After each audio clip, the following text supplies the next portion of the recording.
পজমৰাণ YouTube চেনেলৰ অন্য এটা ভিডিঅ'লৈ আপোনাক স্বাগতম। আজি আপোনালোকক জনাম অসম চৰকাৰৰ লিংগুইষ্টিক মাইনৰিটি ডেভেলপমেণ্ট বৰ্ডৰ তৰফৰ পৰা যি বিনামূলীয়া ই ৰিক্সা আৰু মপেডৰ অনলাইন আবেদন, সেই আবেদন ঘৰতে বহি নিজৰ মোবাইল বা লেপটপৰ সহায়ত কেনেদৰে কৰিব পাৰিব স্ক্ৰীনৰ সহায়ত সহজভাৱে দেখুৱাবলৈ চেষ্টা কৰিম। আবেদনৰ অন্তিম তাৰিখ হ'ল 1 ডিচেম্বৰৰ পৰা 31 ডিচেম্বৰ। কেনেধৰণে আবেদন কৰিব ষ্টেপ বাই ষ্টেপ দেখাই আছোঁ বলক। প্ৰথমে আপোনালোকে যিকোনো এটা ব্ৰাউজাৰ অ'পেন কৰিব।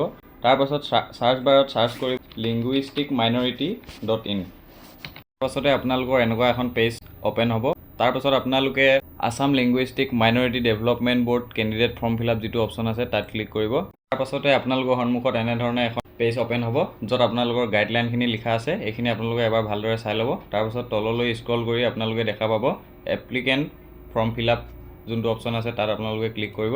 তাৰপাছতে আপোনালোকৰ সন্মুখত এনেধৰণে এখন পেজ অ'পেন হ'ব, য'ত আইটেম ইনফৰমেশ্যন আপোনালোকক দিব কৈছে। ইয়াত দুটা অপশ্যন আছে। প্ৰথমটো হৈছে ডিষ্ট্ৰিবিউশ্যন অফ মপেড, দ্বিতীয়টো হৈছে ডিষ্ট্ৰিবিউশ্যন অফ ই ৰিক্সা। আপোনালোকে মন কৰিব ইয়াৰ এই দুখন ফৰ্মৰ ভিতৰত যিকোনো এখনহে আপুনি আবেদন কৰিব পাৰিব। মই ডিষ্ট্ৰিবিউশ্যন অফ ই ৰিক্সা অপশ্যনটো চিলেক্ট কৰিছোঁ। তাৰ পাছতে আপোনালোকৰ সন্মুখত এনেধৰণে এখন ফৰ্ম খোল খাব, য'ত আপোনালোকে দেখিবলৈ পাইছে 2 নম্বৰত আছে পাৰ্চনেল ইনফৰমেশ্যন, য'ত আপোনালোকে candidate name, father's and guardian name, তাৰপাছত আপোনালোকে আপোনালোকৰ মোবাইল নাম্বাৰ, আপোনালোকৰ মেইল নে ফিমেইল সেইটো দিব আপোনালোকে। তাৰপাছত আপোনালোকে দেখিবলৈ পাইছে ইয়াত আপোনালোকৰ গাঁও বা টাউনৰ নামটো ভৰাব দিছে। তাৰপাছতে আপোনালোকে ইয়াত পোষ্ট অফিচটো ভৰাব।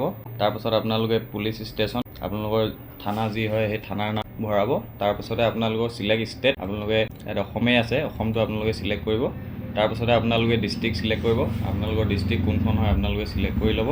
তাৰপাছতে আপোনালোকে আপোনালোকৰ পোষ্টেল পিন, আপোনালোকৰ যি ডাকঘৰৰ যি পিনক'ড সেই পিনক'ড ইয়াত ফিল আপ কৰিব। তাৰপাছতে আপোনালোকৰ ইয়াত ডেট অফ বাৰ্থ ফিল কৰিব দিছে। আপোনালোকৰ আধাৰ কাৰ্ড বা পান কাৰ্ডত যিটো ডেট অফ বাৰ্থ আছে সেইটো আপোনালোকে ফিল কৰি ল'ব। তাৰপাছতে আপোনালোকে আপোনালোকৰ আধাৰ নম্বৰ ইয়াতে এণ্টাৰ কৰিব। আধাৰ নম্বৰ বুলি অপশ্যন আছে, ইয়াতে আধাৰ নম্বৰ এণ্টাৰ কৰিব।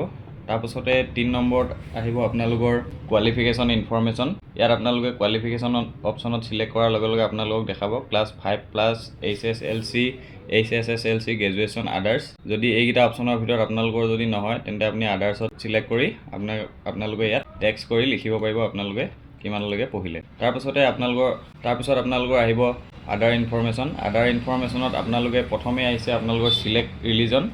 আপোনালোকে ৰিলিজনটো চিলেক্ট কৰিব। পিছে আৰু ৰিলিজনৰ ক্ষেত্ৰত অকল হিন্দুজিয়ামৰ অপশ্যনেই আছে, এইটো আপোনালোকৰ চিলেক্ট হৈয়ে থাকিব আগৰ পৰাই। কিন্তু ইয়াত মুছলিম, বৌদ্ধিষ্ট, খ্ৰীষ্টিয়ান, শিখ, জৈন এণ্ড পাৰ্চী এইসকলে আবেদন কৰিব নোৱাৰিব বুলি স্পষ্টকৈ লিখাই আছে ইয়াত। সেইবাবে আপোনালোকে হিন্দুটো অপশ্যনটো চিলেক্ট কৰিব। তাৰপাছতে আপোনালোকৰ চিলেক্ট কমিউনিটি, এই কমিউনিটি অপশ্যনত আপোনালোকে চিলেক্ট কৰাৰ লগে লগে বেংগলী, হিন্দী, আদাৰ অপশ্যন আহিব। আপোনালোকে যদি বেংগলী হয় বেংগলী চিলেক্ট কৰিব, যদি হিন্দী হয় হিন্দী চিলেক্ট কৰিব।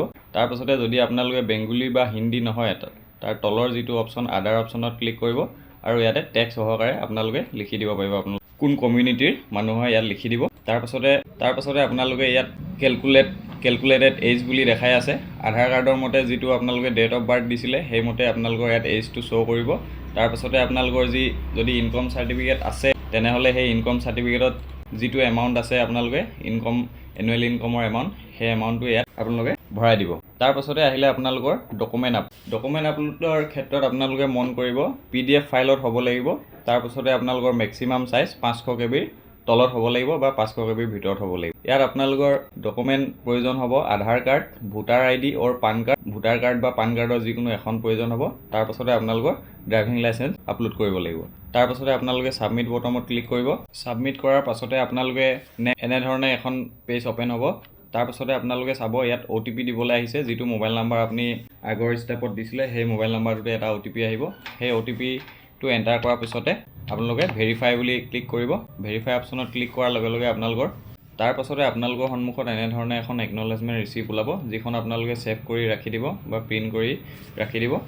যদি ভিডিঅ'টো চাই ভাল পালে লাইক, শ্বেয়াৰ আৰু ছাবস্ক্ৰাইব কৰিব নাপাহৰিব। ধন্যবাদ।